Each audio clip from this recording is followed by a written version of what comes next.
Que Dieu exauce.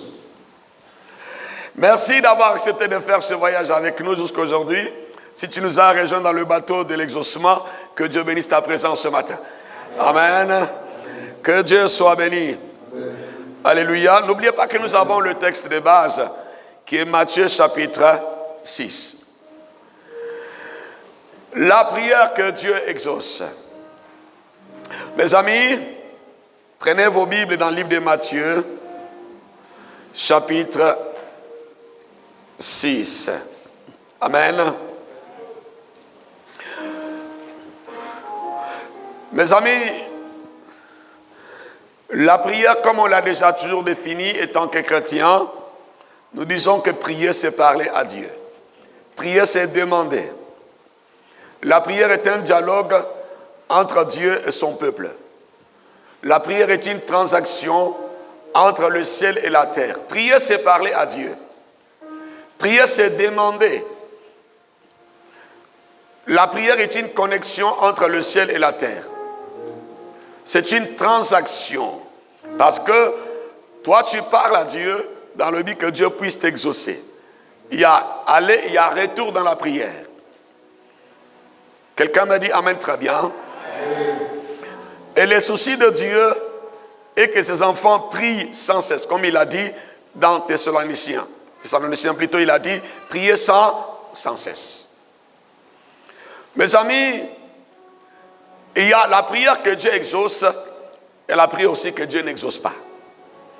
Dieu n'est pas obligé d'exaucer toutes les prières, parce que nous vous avez prié et nous avons prié que Dieu va nous exaucer. La prière que Dieu exauce, c'est la prière qui remplit les conditions de Dieu, qui rentre dans le plan tracé par Dieu pour l'exaucement de la prière. Parce que mes amis, vous savez, il y a des gens, vous savez, on a trop prié tant que chrétiens. On a soit fait des prières dans des retraites, on a fait des jeûnes de prière, on a fait des veillées de prière. Ça fait des années que vous priez. Mais des fois dans la prière, vous priez mais vous ne voyez rien. Et vous posez des questions. Pourquoi depuis longtemps? Ça fait 5 ans, ça fait 10 ans, ça fait 15 ans, ça fait 20 ans. Je fais des sacrifices, je paie mes dîmes, je fais des offrandes. Je fais ces choses que Dieu m'a demandées. Mais je ne suis pas exaucé. Mes amis, ce sont les questions comme ça que les chrétiens se posent. Je crois qu'on avait déjà commencé à répondre à cette question. Pourquoi il y a des prières qui ne sont pas exaucées? On avait dit premièrement, une prière, la prière que Dieu exauce doit être une prière qui est sans hypocrisie. Et quand nous prions étant dans l'état de l'hypocrisie, Dieu ne peut pas exaucer notre prière. Quelqu'un me dit Amen bien. Amen. On a dit qu'il faut être sincère avec Dieu, reconnaître ses péchés et demander pardon. Passer par la confession et la repentance. Être propre devant Dieu pour que Dieu exauce ta prière. Je crois qu'on a eu le temps de parler de ce point-là sur une prière sans hypocrisie. Quelqu'un me dit Amen, très bien. Amen. Et quand vous lisez dans Matthieu chapitre 6, le Seigneur nous dit, merci missionnaire, il dit, lorsque vous priez, ne soyez pas comme des hypocrites. Ça, c'est le Seigneur qui dit. Jésus qui parle ici à l'église, à ses disciples. Des fois, quand nous prions, nous voulons être vus par les hommes. On va crier parce qu'il y a des gens qui nous voient. On va transpirer. Et tout le monde sait que nous sommes des hommes de prière. Des fois, nous recevons même des diplômes de ce monde. Il y avait un moment donné, à Abidjan, on donnait des diplômes aux gens qui priaient. Il a fait la première étape, la deuxième étape, la troisième étape. Il a fait le premier camp de prière, le deuxième, le troisième. Il a fait 40 jours. Il a fait une semaine. Il a fait 3 jours sans manger ni boire. Mes amis, on prie comme ça. Mais ce qu'on cherche là, ce n'est pas l'homme qui va exaucer notre prière. On a besoin que Dieu exauce notre prière. Le Seigneur dit, quand vous priez, ne soyez pas comme des hypocrites. Il n'est pas en règle avec Dieu. Il pratique le péché. Il vit dans le mensonge. Il vit dans l'impudicité. Mais il prie le Seigneur. Il oublie que Dieu n'exauce pas parce qu'on a trop gêné. Vous savez que le jeûne n'exauce pas la prière. Le camp de prière n'exauce pas la prière. La retraite spirituelle n'exauce pas la prière. Le jeûne, la retraite, ces choses-là sont des conditions, la mise en forme pour prier le Seigneur. Prier, c'est parler à Dieu. Parce que c'est Dieu qui voit dans les secrets, qui exauce la prière. Mes amis, ce n'est pas le pasteur qui exauce sur la prière. Ce n'est pas celui qui nous voit en train de prier qui va exaucer notre prière. Ce n'est pas l'assemblée ou l'église qui exauce la prière. Mais c'est Dieu qui exauce la prière. Maintenant, celui qui prie doit savoir qu'il s'adresse d'abord à Dieu. Il ne s'adresse pas aux hommes. Maintenant, s'il ne remplit pas les conditions tracées par Dieu, il ne sera pas exaucé. Par les hypocrites, la Bible nous dit ici dans le verset, on a déjà traité ça, qui aiment prier, voyez, debout dans les synagogues, au coin des rues, pour être vus des hommes. Je vous le dis en vérité, ils auront les récompenses. Ils auront la récompense humaine. Les hommes seront reconnaissants qu'ils sont des guerriers dans la prière. Et les hommes vont dire qu'en tout cas, cette femme-là, c'est une femme de prière. Peut-être le pasteur va dire, cette femme-là, c'est une femme de prière. La prière ne s'adresse pas à Dieu, ça s'adresse aux hommes. C'est pour montrer aux hommes que tu pries. Mes amis, on doit être sincère avec nous-mêmes et avec Dieu. Mes amis, dites amen bien ce matin. On peut prier à haute voix, comme on peut prier aussi à voix basse aussi. On peut prier silencieusement, on peut faire sans faire de bruit comme on peut faire de bruit. Mais ce qui est important, c'est l'intention que nous avons. La motivation, notre disposition. Est-ce que pendant ce temps-là, on est dans l'intimité avec Dieu, on est en communion avec Dieu? Est-ce que Dieu nous sent, Dieu nous voit? Est-ce qu'on est en contact avec le Seigneur pendant ce temps-là? Parce que prier, c'est communiquer avec Dieu. Prier, c'est toucher Dieu. Prier, c'est faire descendre le ciel sur la terre. Quelqu'un me dit amen, très bien. Maintenant, si notre prière touche les hommes, touche l'église, touche les quartiers, touche notre maison, ne touche pas Dieu et ne sera pas exaucé. Quelqu'un me dit amen, bien. Il y en a qui ont prié ça pour faire plaire aux gens parce qu'il était à côté d'un voisin. Il criait fort, le voisin même était intimidé par sa prière. Il a prié jusqu'à ce qu'il a transpiré. Les gens disent à l'église, en tout cas le frère là il prie. Vraiment c'est un homme de prière. Mais ce qu'il fait dans le secret ne glorifie pas le Seigneur. Il prie mais il a la haine dans son cœur. Il y a les gens à qui il n'a jamais pardonné. Il y a les gens à qui il ne salue pas. Il y a les gens à qui il a fait du mal, il ne leur a jamais demandé pardon. Mais il transpire dans la prière. Il gêne chaque semaine. Mes amis, une telle prière, tu auras ta récompense humaine. C'est pourquoi la Bible nous dit, ils auront leur récompense. Mais Dieu ne va jamais exaucer. Vous savez, beaucoup de chrétiens, comme je l'ai dit dans l'enseignement déjà le mercredi passé, que, vous savez, les chrétiens, ils blessent les gens. Ils font du mal aux gens, mais ils reviennent à Dieu pour demander pardon. Ils ne demandent jamais pardon à ces personnes qu'ils ont blessées. Vous allez voir une sœur, il a même insulté une païenne. Et puis il vient à l'église pour demander pardon à Dieu. Mais attends, mes amis, tu n'as pas d'abord blessé Dieu, tu as d'abord blessé une sœur, ta camarade. Tu as blessé quelqu'un, un homme. Il faut retourner vers cet homme-là pour lui demander pardon. Il ne demande jamais pardon aux hommes, il vient demander pardon à Dieu. Tu as péché contre ton frère, tu as péché contre ta sœur et tu as péché aussi contre Dieu. Demande pardon à la personne à qui tu as fait du mal. Demande aussi pardon à Dieu pour que ta prière soit exaucée. Même si c'est un païen, le païen là, c'est une aussi créature de Dieu. Dieu aussi défend les païens. Quelqu'un m'a dit amen bien ce matin. Quoique on a beaucoup travaillé là-dessus en semaine. C'est pourquoi il nous disait que lorsque tu pries, entre dans ta chambre, ferme la porte. Ce qu'il nous dit dans ces chapitres de Matthieu, il dit ceci, dans la suite de ce verset. Amen. Il dit, mais quand tu pries, dans le verset 6 de Matthieu 6, entre dans ta chambre, ferme ta porte et prie ton Père qui est dans le lieu secret et ton Père qui voit dans le secret te le rendra. Je dis, la chambre, c'est ta vie. J'avais déjà expliqué ça. Il faut que ta chambre soit propre. Est-ce que les draps sont propres? Est-ce qu'il n'y a pas des cafards de la haine? Il n'y a pas la poussière d'incrédulité? Il n'y a pas les petites souris des mensonges qui se promènent dans ta chambre? Tu regardes bien ta chambre, ta chambre est propre. et ferme la porte. Ne laisse pas le son négatif rentrer. Parce qu'il y en a qui prient. Pendant qu'ils prient, ses pensées sont ailleurs. Ça dit, la porte n'est pas fermée. Il prie, mais il est en train de réfléchir. Il prie, mais voilà. L'idée que, mes amis, quand tu pries là, il faut être, c'est l'intimité avec Dieu. Il faut être en communion avec le Seigneur pendant ce temps-là. Quand on avait développé en long et large cette partie-là. Et le deuxième point qu'on avait traité en semaine, on avait parlé, ne multipliez pas de vaines paroles. Les vaines paroles sont des paroles qui ne glorifient pas le Seigneur. Parce que quand tu parles, le mot que tu utilises dans la prière doit être le mot qui honore le Seigneur. Des vaines paroles sont des paroles, par exemple, des paroles d'incrédulité. Il y en a même qui menacent Dieu. Si tu ne me bénis pas, Seigneur, d'ici la fin de l'année, tu ne m'as pas donné mon travail, moi je vais te laisser tomber. Ça sont des prières de menaces, mes amis. Quand tu pries là, tu parles à un supérieur, un créateur, un Dieu tout-puissant, frère. Il faut peser tes mots dans la prière. Les vaines paroles sont des paroles de jalousie. Seigneur, regarde ma cousine là, c'est une païenne, mais elle se mariait. Mais moi, depuis là, je ne me marie pas. Ce n'est pas normal. Ça, ce sont des prières de convoitise. Ça, ce sont des vaines paroles. Lui rentre en gêne parce que son cousin a eu du travail. Pourquoi depuis longtemps tu ne rentrais pas en gêne?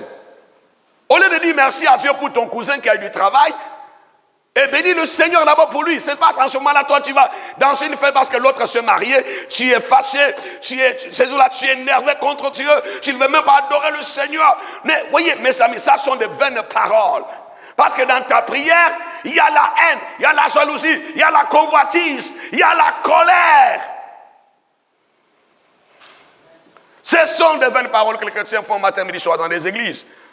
C'est pourquoi ils sortent des camps de prière. Ils rentrent dans un camp, ils retournent dans un autre camp de prière, ils sortent d'une retraite, ils rentrent dans une autre. Il faut que des retraites à Koumassi, à Yopougon, à Boisseau, partout il est là-bas, partout il y a des programmes, il est là-bas, dans des retraites. Malgré ces retraites spirituelles, il n'a pas de réponse parce que lui, dans sa prière, ce sont que des vaines paroles. Il n'a pas le fruit de l'esprit dans sa prière, Galates chapitre 5, verset 22. Il n'a pas l'amour. Il n'a pas l'humilité, il n'a pas la patience, il n'a pas la joie même dans la prière. Une telle prière ne sera jamais exaucée. Ce qu'il dit, quand vous priez, ne multipliez pas de vaines paroles. Pour faire du mal à l'autre. Dieu n'est pas comme ça. C'est pourquoi il dit, quand vous priez, ne multipliez pas de vaines paroles. Alléluia. Ce sont des paroles qui contredisent la parole de Dieu. Les paroles orgueilleuses, les paroles sans humilité. Amen. Quelqu'un me dit amen très bien. Amen. Priez pour l'accomplissement d'un péché.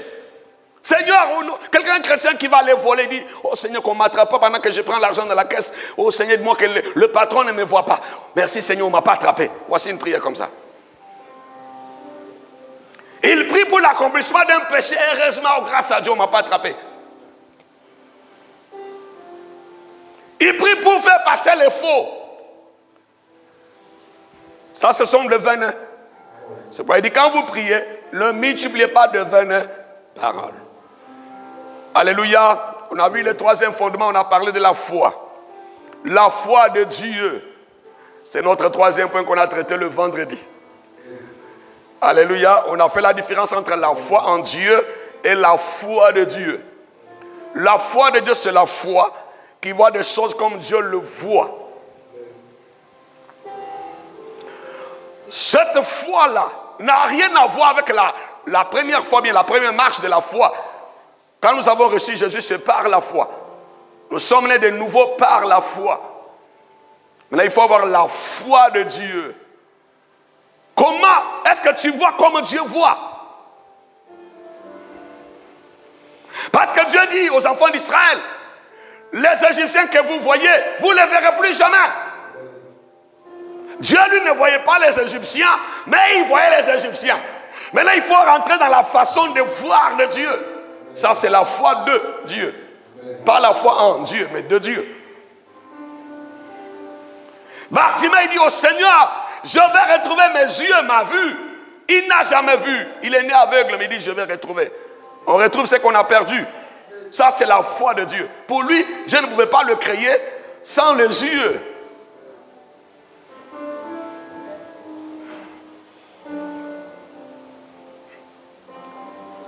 Jésus, il a proclamé une parole sur le figuier. Dans Marc chapitre 11. Il dit que personne ne mangera tes fruits. Quand les disciples sont revenus par là, ils ont remarqué que le figuier a séché. Il dit dans Marc chapitre 11, verset 24, tout ce que vous demanderez en priant, croyez que vous l'avez reçu. Frère, si tu n'as pas encore gagné la foi, ne prie pas. Si tu n'es pas encore sûr que Dieu va t'exaucer, il ne faut pas lui demander. Cherche d'abord à gagner la foi. La Bible nous dit, l'apôtre Paul nous dit, combat le bon combat de la foi. Gagne d'abord la foi. Sois sûr que ce que tu vas demander à Dieu, Dieu va le faire avant de prier. Mais les chrétiens, ils prient, mais ils disent, bon, je vais essayer. Ils essayent. Je vais voir si Dieu va faire quelque chose pour moi. On n'essaye pas avec Dieu. Ce n'est pas une probabilité pour dire si ça peut ou bien ça ne peut pas marcher. Non! Il dit la foi est une ferme assurance. Une assurance fermée qui n'a pas de fissures, de doutes ni de raisonnements. Tant que tu n'es pas sûr que ton Dieu va le faire, ne demande pas à Dieu. Ne fatigue pas le Seigneur. Parce que Dieu a dit à Bartimée, ta foi t'a sauvé. Ta foi t'a guéri. La foi nous permet de rentrer dans la vision de Dieu. Dieu n'a jamais dit que la foi de... Non, il dit ta foi t'a guéri. Que ça soit fait selon ta foi, selon ta façon de voir. Parce que, vous voyez, la réalité n'est pas la vérité. On a déjà prêché sur ça. La réalité est acceptée par le cinq sens. Scientifiquement parlant, on nous dit que c'est ça. Tout le monde accepte que c'est comme ça. Mais la vérité, Jésus dit, je suis le chemin, je suis la vérité et je suis la vie. La réalité est acceptée par ce monde. Mais la vérité est cachée en Dieu. Il a fendu la mer rouge.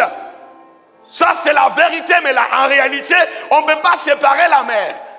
Jésus a marché sur les eaux de la mer. En réalité, l'homme ne peut pas marcher sur les eaux.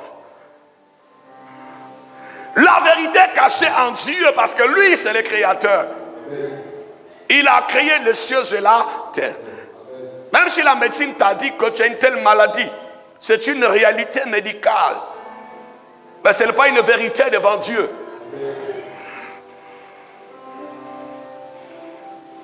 Même si on a dit que dans ta famille, personne n'a jamais réussi. Oui, c'est une réalité familiale, mais ce n'est pas une vérité biblique. Parce que Dieu dit, rien n'est impossible à Dieu. Bien sûr, il n'est pas un Dieu de facilité, il est un Dieu de possibilité. Parce que la foi, ce n'est pas la facilité, mais c'est la possibilité au nom de Jésus. Parce qu'il dit, car rien n'est impossible à Dieu. Il dit, avec Dieu, nous ferons des exploits, c'est tout. C'est lui qui écrasera nos ennemis, ce n'est pas moi. Dans le fondement de la foi, permet l'exaucement de la prière. Mais une prière qui n'est pas précédée par la foi, cette prière-là ne peut pas être exaucée. Vous allez voir, les gens, ils prient, mais ils essayent. C'est quoi quand tu pries maintenant, on dit prier, tu ne pries pas. Avant, tu adorais, tu louais, tu étais vif. Il y en a qui louent, qui adorent, qui acclament quand ça marche. Mais quand ça ne marche pas, il faut louer, acclamer. Parce que toi, tu crois que Dieu va le faire. S'il est découragé, il n'est plus motivé, c'est parce que lui, il sait qu'il a échoué. Mais celui qui garde sa foi, même dans la fosse au lion, il rentre en train de louer le Seigneur. Même dans la fournaise ardente, il rentre en train d'acclamer le Seigneur parce qu'il sait que mon Rédempteur est vivant. Quelqu'un me dit Amen ce matin. C'était le troisième point qu'on a déjà développé. Vous avez ça dans les archives de l'église. Sur YouTube, vous allez voir tout l'enseignement qu'on a déjà donné. Maintenant, nous sommes sur le quatrième point. Je voulais un peu récapituler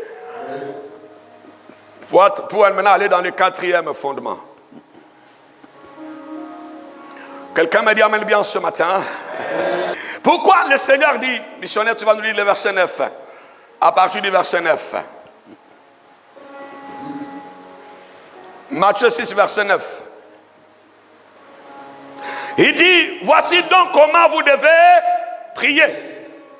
Oui, la suite. Merci, missionnaire. Le Seigneur Jésus dit, voici comment vous devez prier. Pourquoi Jésus va dire, voici comment vous devez prier? Le Seigneur s'adressait aux enfants d'Israël, descendants d'Abraham. Abraham a prié Dieu. Isaac a prié pour sa femme, Dieu l'a exaucé. David a prié. Ils avaient des synagogues, des lieux de culte, des lieux de prière. Maintenant, le Seigneur arrive pour leur dire, voici comment vous devez prier. Parce qu'ils ont demandé à Jésus, montre-nous aussi comment prier. Comme Jean-Baptiste l'a fait avec ses disciples. C'est là le Seigneur va leur dire, voici comment vous devez prier. Mes amis, comme on dit en Côte d'Ivoire, il y a prière, il y a prière.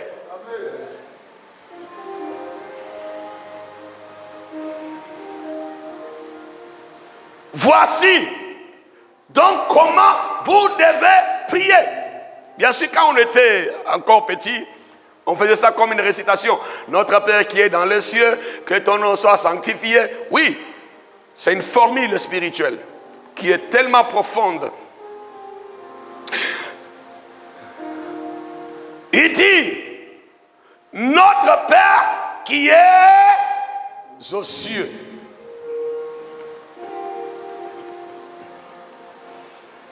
La quatrième clé, il faut avoir un Père aux cieux. Amen. Mes amis, il y a des gens qui sont les enfants du voisin. Mais qui viennent pour demander. Regardez, tu es chez toi, tu vois le fils de ton voisin qui vient, qui sonne. Tu dis, jeune homme, qu'est-ce qui se passe? Oh non, il faut aller payer ma scolarité. Donne-moi l'argent de poche. Mon portable est gâté. Mais tu seras... Attends, jeune homme, est-ce que ça va? Tu as un problème, jeune homme? Oh non, je t'ai dit de me donner de l'argent. Je t'ai dit d'aller régler ma scolarité. Mon portable est gâté. Mais tu vas... Attends, c'est l'enfant du voisin est devenu fou. Parce qu'il n'est pas ton fils. Il n'est pas ton enfant. Tu n'as pas de droits ni de devoirs sur lui. Sa prière ne sera pas exaucée. Il y a des gens comme ça, matin, midi, soir, jour et nuit, ils se présentent devant le Seigneur pour lui adresser des prières, mais ils ne sont pas d'abord reconnus par Dieu. Ils ne sont pas encore enfants de Dieu. Ils ne sont pas nés de nouveau. Ils ne sont pas en communion ni en relation avec Dieu, mes amis. Avant de parler à Dieu, pose-toi d'abord la question. Est-ce que vraiment je suis l'enfant de Dieu? Est-ce que Dieu est mon Père? Jésus n'a pas dit, il dit notre Père, notre vôtre. Il parle de la possession. Il parle d'appartenance. Il parle des liens de sang. Il parle des liens de famille. Il parle d'une relation entre un père et un fils. Quelqu'un me dit amen de bien.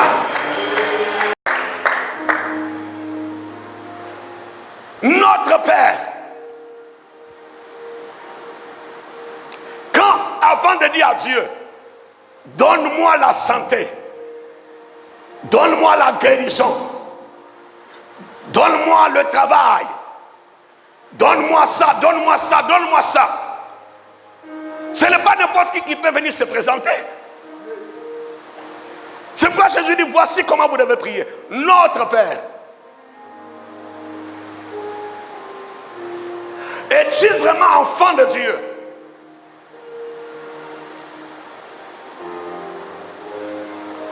Es-tu vraiment né de nouveau?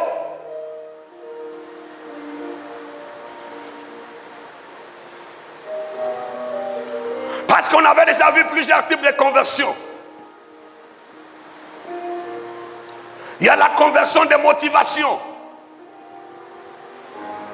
Quelqu'un qui est venu à l'église parce qu'il avait un besoin, parce qu'il voulait du travail, il voulait se marier, il voulait quelque chose.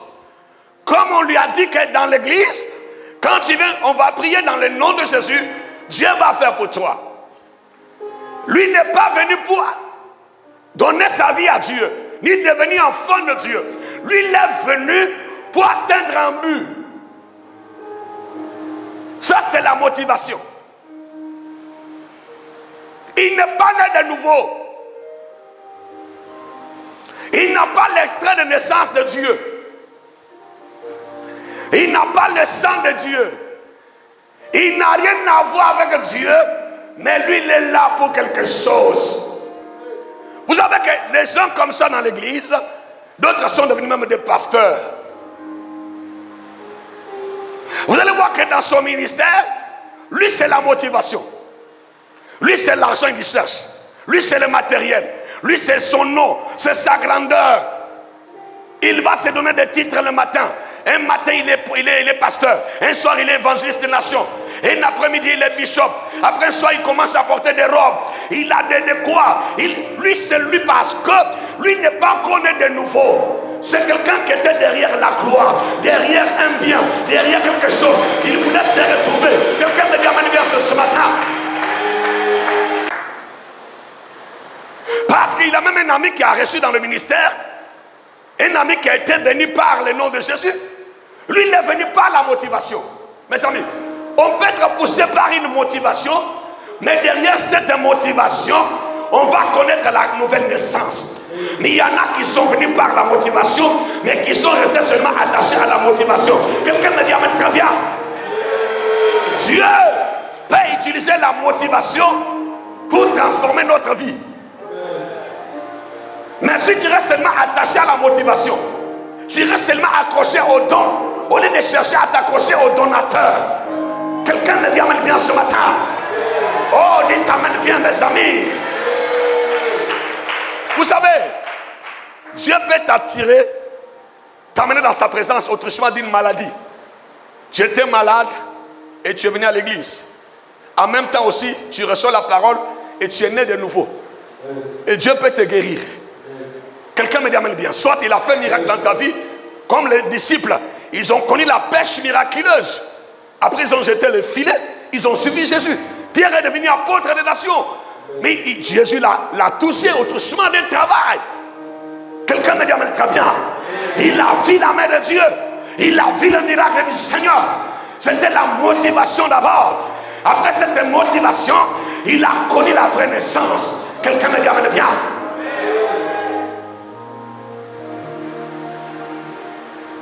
La deuxième conversion, c'est la conversion d'infiltration.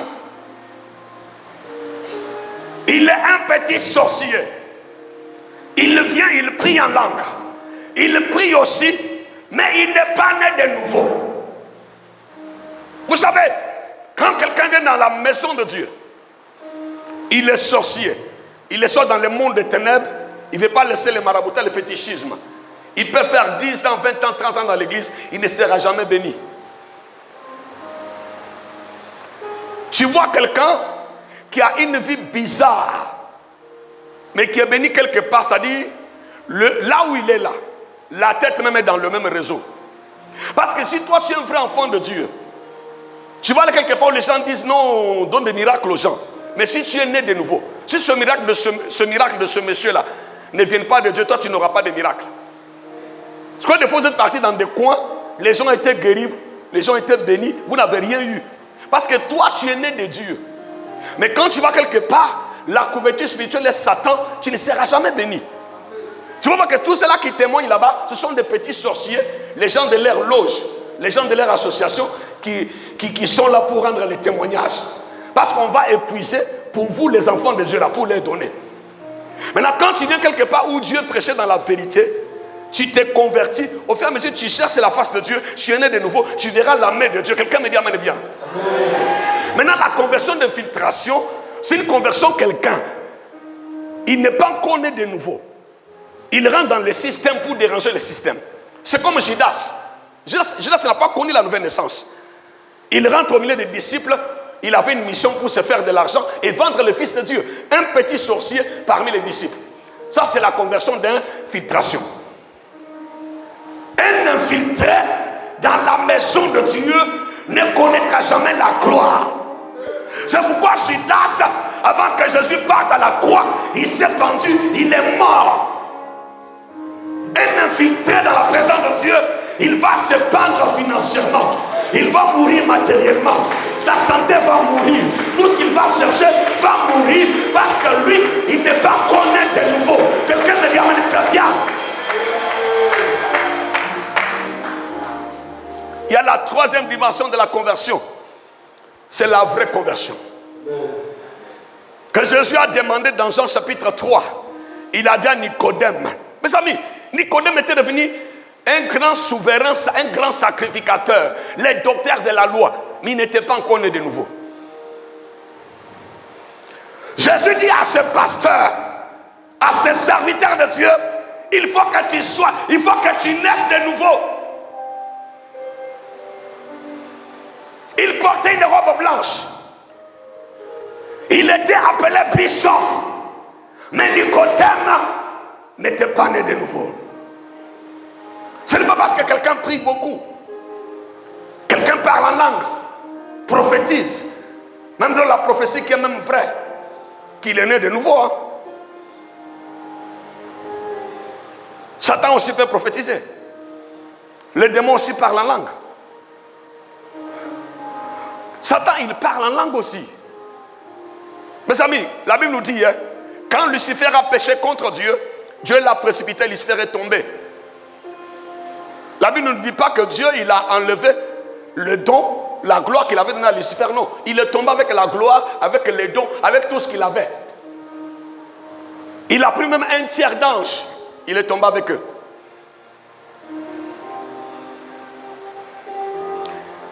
C'est pourquoi il peut se transformer à un beau garçon, à une belle femme.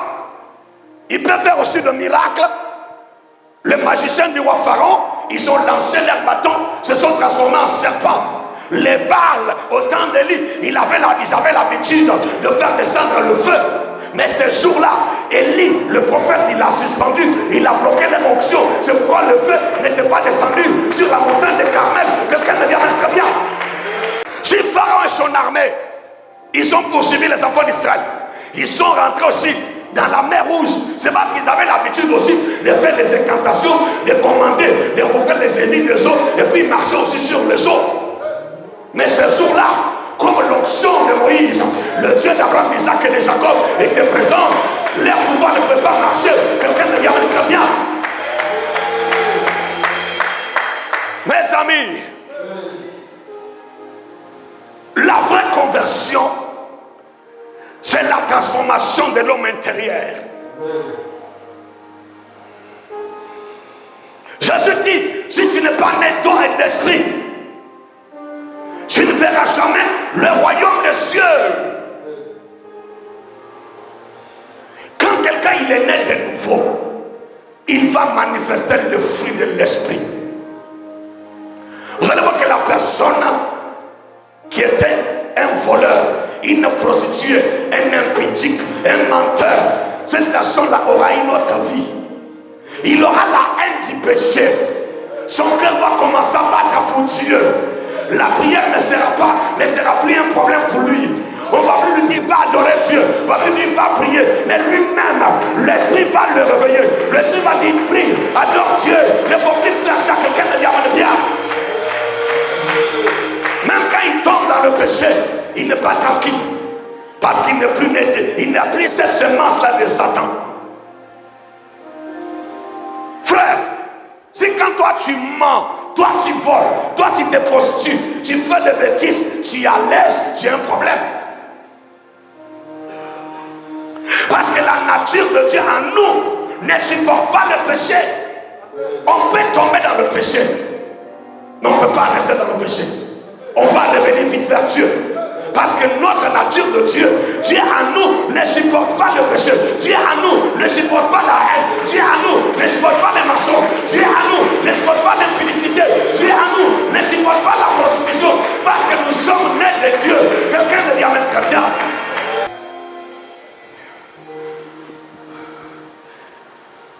Comme je l'ai dit l'autre fois ici, le lion, tellement il a faim, il peut manger la sauce feuille parce qu'il a faim.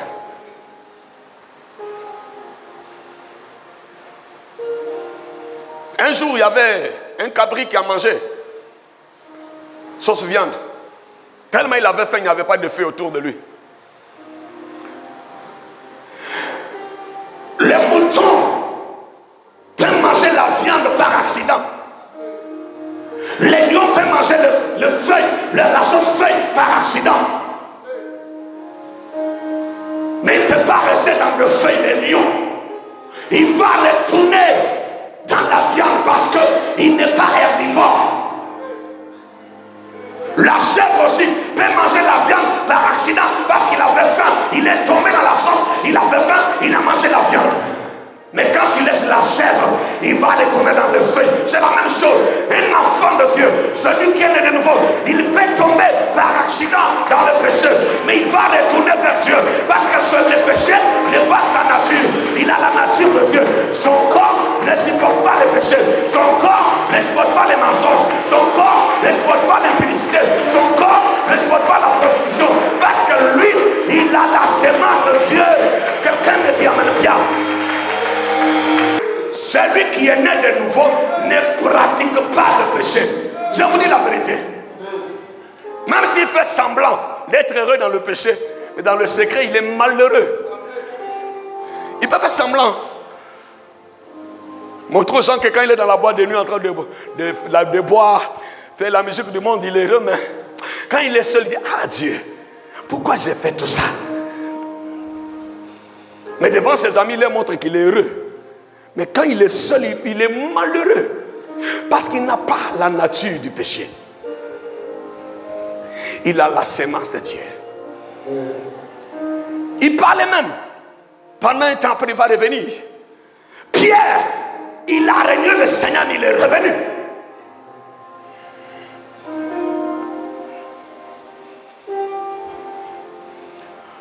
Mes amis, la Bible dit à tous qui l'ont reçu, Dieu leur a donné le pouvoir de devenir enfants de Dieu. Jean chapitre 1, verset 12. Pour que ta prière soit exaucée, tu dois être né de Dieu, enfant de Dieu. Tu dois pas être enfant du voisin, enfant. Jésus dit aux enfants d'Israël, vous êtes les enfants de Satan. Ils disent non, nous sommes les descendants d'Abraham. Jésus leur dit, vous êtes des esclaves. Ils disent non, on n'a jamais été esclaves. Nous sommes les enfants d'Israël. Il est à Abraham, il dit non, Abraham n'a pas pratiqué ces œuvres-là. Abraham n'était pas comme vous. Abraham n'avait pas la sémence du péché. Abraham n'avait pas cette nature. Parce qu'Abraham, il était né de Dieu. Il avait la nature de Dieu. Frère, si tu n'es pas encore né de nouveau, tu n'as pas Jésus comme Seigneur et Sauveur, si tu es infiltré, si tu es là par la motivation, ta prière ne sera pas exaucée. Parce qu'il dit, notre Père qui est dans le ciel, il faut que Dieu soit ton Père, Jésus soit ton Père, Jésus soit ton Seigneur. Quelqu'un me dit amen très bien. Mes amis, il ne faut pas aimer Jésus Sauveur plus que Jésus Seigneur. Parce qu'il y a Jésus Seigneur, il y a Jésus Sauveur. Mais les chrétiens aiment beaucoup Jésus Sauveur. Sauve-moi de la mort. Sauve-moi. Sauve. Avant qu'il soit ton sauveur, il doit être d'abord ton Seigneur. Frère, si Jésus est Seigneur là, tu n'as pas beaucoup d'efforts à faire. Un Seigneur, c'est quelqu'un qui règne sur le trône. Il dit, notre Père qui est aux cieux. Notre, mon Père.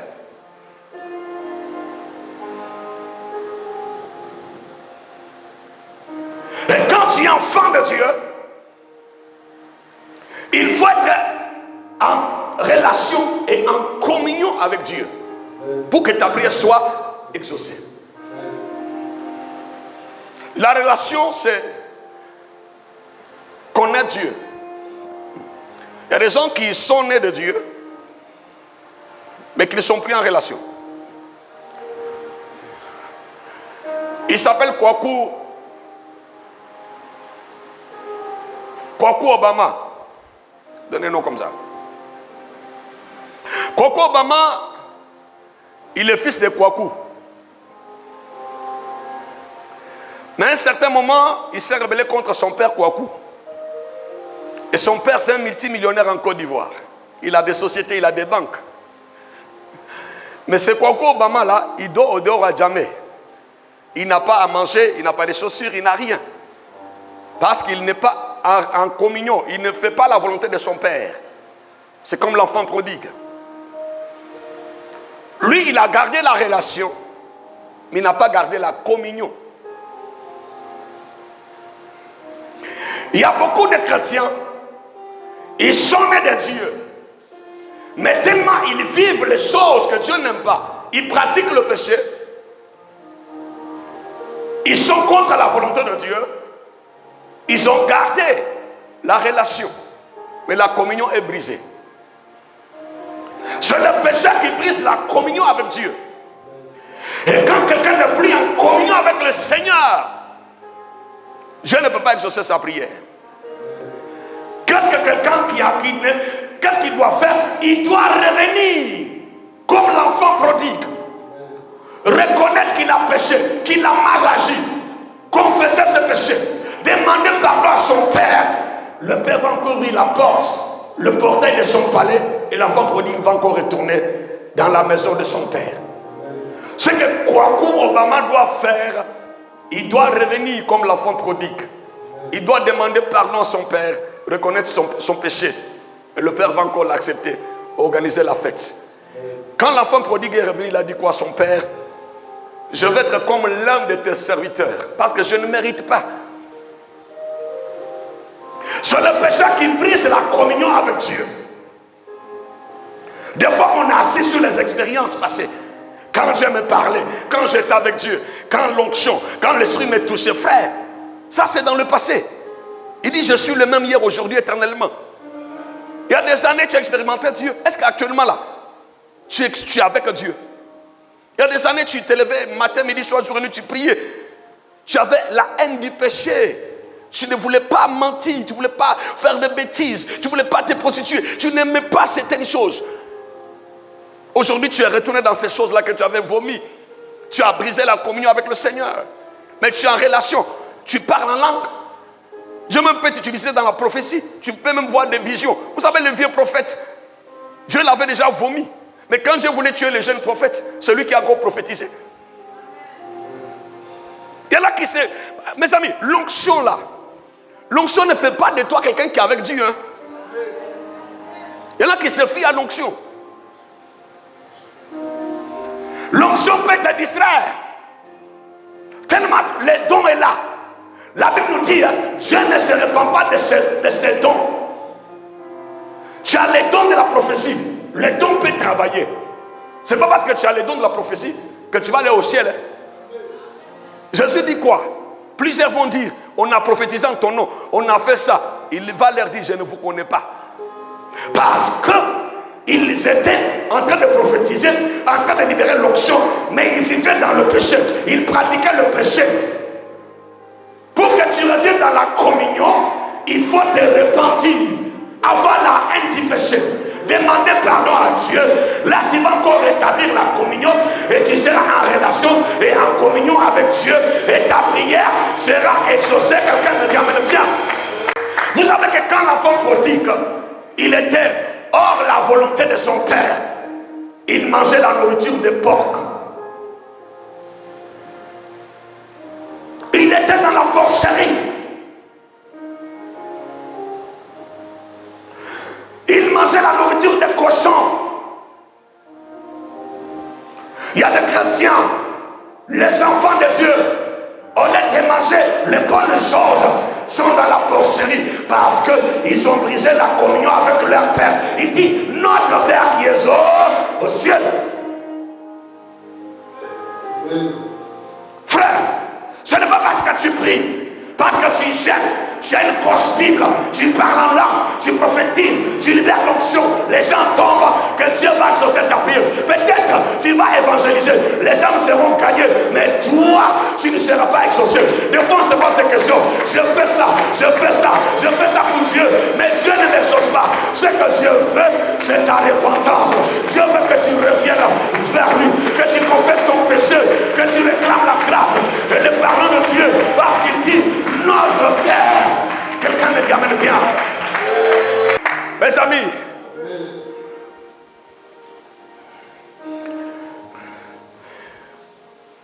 tu dois revenir.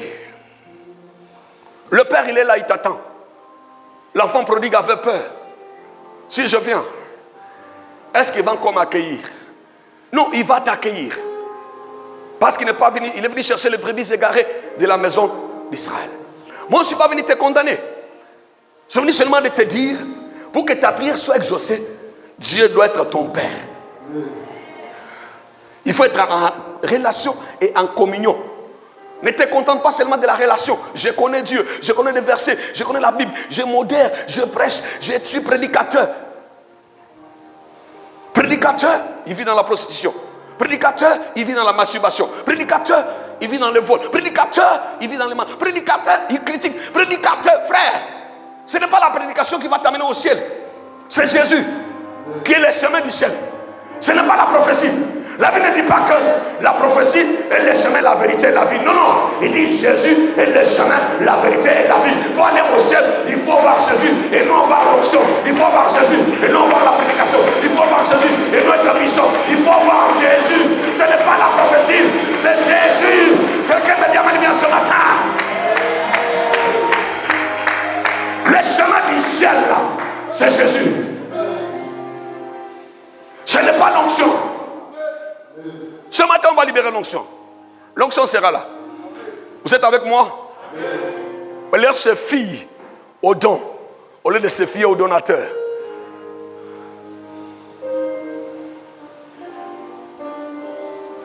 Notre Père, qui est aux cieux. Oh là là. Pourquoi la Bible dit qui est aux cieux? Le Seigneur n'a pas dit notre Père qui est au ciel. Hein. Il dit notre Père qui est aux cieux.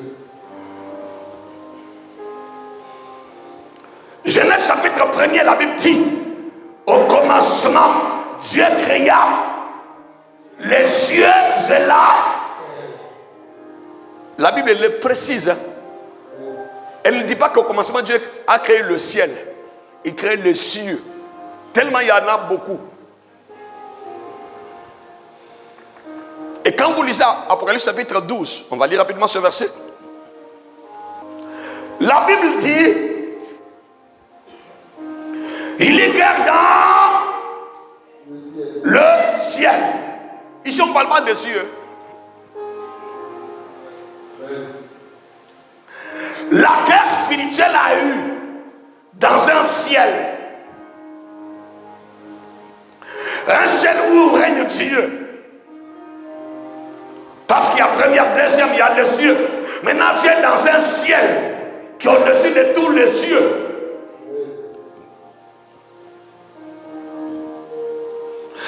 La Bible nous dit, Michel ou Michael et ses anges combattirent contre le dragon. Le dragon ici, c'est le serpent. Vous savez que, bon, on voit tous les films, hein, dans les dessins animés, on montre les dragons. Mais si on enlève les pattes des dragons, il devient quoi? Voilà. Quand le dragon ou le serpent a péché, Dieu a dit que tu vas commencer à ramper. Dieu a fait disparaître ses 4 pattes. Dans le serpent qui avait tenté dans Ève là, c'était le dragon. Il avait ses 4 pattes aussi. Maintenant, quand Dieu a enlevé ses pattes, il est devenu le serpent. La Bible nous dit qu'il y a eu la guerre dans les cieux. Le dragon, le serpent ancien, qui avait encore ses pattes, ses 4 pattes, avant que Dieu enlève ça. Avant que Dieu lui dise, tu mangeras même la poussière. Toi, tu vas manger la poussière. Ça, c'est trop fort. J'ai déjà prêché sur ça. À la nourriture que Dieu a donnée au serpent. La poussière. Et maintenant, Dieu dit à l'homme, tu es quoi? Tu es poussière. Et tu retourneras. Il dit, il va te mordre. Vous savez que Dieu, il nous a créé à son image en prenant la terre. Il a soufflé dans cette terre-là. Il a communiqué son image et sa ressemblance. Et quand l'homme a péché, Dieu lui dit, tu es poussière et tu retourneras poussière. Vous allez voir que c'est pourquoi l'homme, notre chair, notre corps aime beaucoup les choses de la terre. Parce que la terre, nous venons de là. Le corps, la chair vient de là. C'est pourquoi tu aimes toujours tout ce qui est les choses de ce monde-là. Maintenant, l'esprit aime les choses célestes. C'est pourquoi Jésus dit, l'homme ne vit pas seulement de pain, mais de toute parole qui sortira de la bouche de l'Éternel. Le corps a besoin de l'igname qui sort de la terre. Le corps a besoin de la voiture qui sort de la terre. Le corps a besoin des habits qui sortent de la terre. Le corps a besoin des choses, de portables, des mots qui sortent de la terre. Oui, c'est normal que le corps aime ces choses-là. Mais l'esprit a besoin de la parole. L'esprit a besoin de la prière. L'esprit a besoin de l'adoration. L'esprit a besoin de Dieu. C'est l'homme esprit qui va hériter les royaumes des cieux. Quelqu'un me dit amène bien ce matin. Écoute-moi s'il te plaît. Amen. Dans un ciel, il y a eu la guerre. Mais Jésus dit, notre Père qui est aux cieux, que ce soit le premier, le deuxième, le troisième ou les cieux de cieux. Mes amis, Dieu contrôle tous les cieux. Quand Lucifer est tombé, il a pris le contrôle. Il est tombé sur la terre et puis il est sûr. Il est dans un ciel.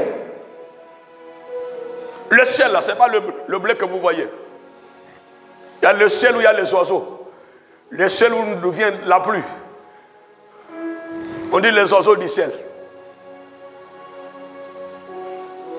Et Jésus dit que le royaume des cieux est au milieu de vous.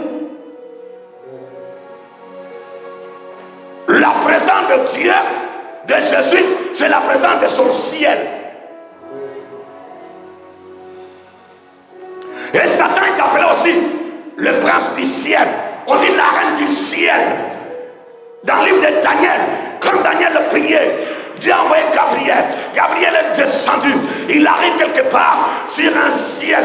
Il y avait la principauté de Perse qui a bloqué la bénédiction de Gabriel, de Daniel. Il a bloqué. Gabriel était suspendu dans un ciel. Et Dieu a libéré l'archange Michael qui est descendu, qui a renversé la principauté, qui a brisé son trône. En même temps, Gabriel est descendu pour donner l'exaucement à Daniel. Quelqu'un me dit amène bien. Quel que soit le ciel où ta vie est bloquée, quel que soit le ciel où ta bénédiction est bloquée, quel que soit le ciel, il y a la résistance contre ta vie. Notre Père est dans tous les cieux. Dieu maîtrise le ciel parce qu'il est écrit au commencement.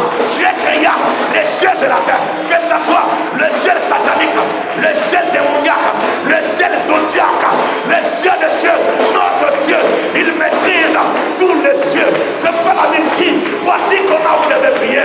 Notre Père qui est aux cieux, notre Père qui a l'autorité dans tous les cieux, notre Dieu, il a l'autorité dans tous les cieux, notre Dieu, il a le pouvoir dans tous les cieux. Mais Dieu que tu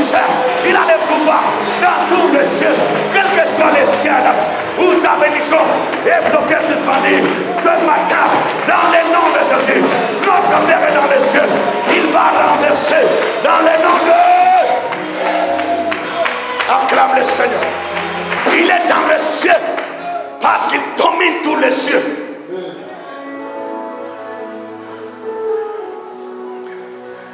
Même dans le ciel où Satan établit son quartier général, je domine là-bas. Le ciel où Gabriel était bloqué, il était suspendu dans un ciel. Quand Michael est venu, il a renversé la principauté, le prince qui contrôlait le ciel. Il l'a renversé, il a détourné, il a libéré Gabriel. Et Gabriel exauçait la prière de Daniel. C'est pourquoi Jésus dit, notre Père, notre Dieu est dans tous les cieux.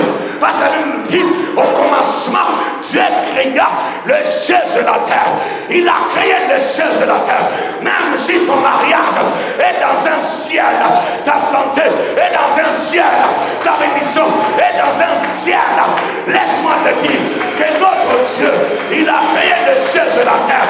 Quels que soient les ciels démoniaques, les ciels zodiaques, les ciels des principautés, les ciels, quel que soit le nom de ce ciel-là, je vais te dire ce matin, le Dieu des cieux, le Dieu des cieux, le Dieu des cieux, dans le nom de Jésus, il descendra ce matin pour renverser et libérer ta bénédiction dans le nom de... C'est-à-dire qui est au-dessus de tous les cieux, qui a le pouvoir dans tous les cieux, qui domine dans tous les cieux, qui a l'autorité dans tous les cieux. Frère, quand Jésus est sorti du tombeau, il les a amenés en Galilée. Et de là, il est monté au ciel. Jésus, il est monté. Il a percé tous les cieux. Même dans le ciel zodiaque. Zodiaque qui est comme un serpent qui avale sa queue. Zodiaque qui a les 12 chambres, qui représentent les 12 mois de l'année. De janvier au décembre. Quand quelqu'un il est né, il quitte le ciel de Dieu. En même temps, s'il est né au mois de janvier, il tombe dans la chambre janvier. Il est né au mois de février, chambre février. Il est né au mois de mars, chambre mars. Il est né au mois de décembre, chambre décembre. On dit qu'il faut consulter l'horoscope. Oh, il est vierge. Lundi, il est comme ça. Mardi, il doit s'habiller en rouge. Frère, notre destinée ne dépend pas des zodiaques. Notre destinée dépend de Jésus. Notre vie ne dépend pas de l'horoscope. Notre vie dépend de Jésus. Quelqu'un me dit amen bien. Il est monté dans les cieux. Il a percé les cieux zodiaques. Il a renversé les zodiaques. Il est parti. Je crois que ce matin, dans le nom de Jésus, ta prière va monter. Ta prière va aller. Ta prière va toucher les trônes de Dieu. Et le Dieu d'Abraham, le Dieu d'Isaac, le Dieu de Jacob, le Dieu de la Bible, il va exaucer ta prière dans le nom de... Attends, Jésus dit, notre Père qui est aux cieux, qui est au-dessus de tout. Dieu doit être élevé en toutes sortes dans notre vie. Il est aux cieux. Ça dit, on doit chercher l'intérêt de Dieu. Il dit, cherchez premièrement le royaume des cieux et sa justice. Parce que quand quelqu'un, il a les chair, comme Jacob, il était couché sur les rochers. Il était couché sur la pierre de l'angle qui est le Christ. Il était là, couché. La Bible nous dit, il a fait un songe. Il a commencé à voir. Les cieux étaient établis entre les cieux et la terre. Les anges montaient, les anges descendaient. Et ce matin, les cieux vont s'ouvrir. Le ciel descendra sur la terre. On va faire descendre le ciel. On va faire descendre le ciel. On va faire descendre le ciel. Le ciel de mariage, le ciel de fécondité, le ciel de travail, le ciel d'argent, le ciel de guérison, le ciel descendra sur la terre. Et nous serons dans le ciel. Parce que la Bible nous dit que nous sommes des citoyens célestes. Nous ne dépendons pas des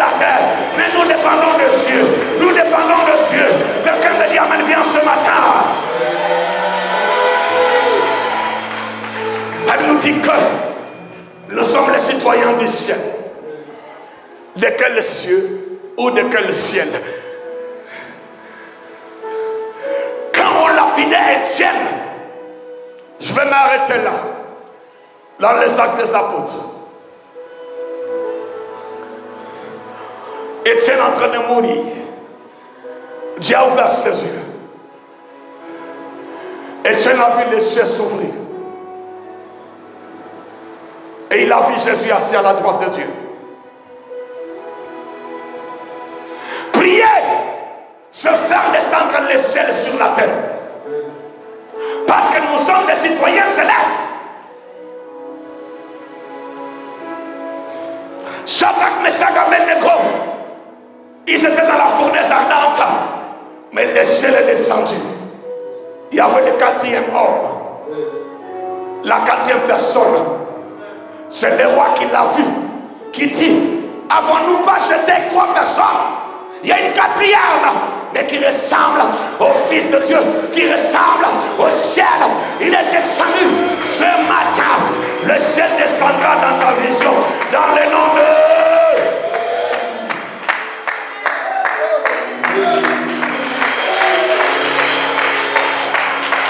Acclame le Saint-Esprit.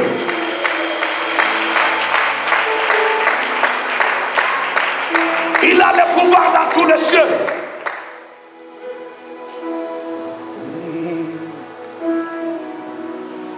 Est-ce qu'on va se tenir debout?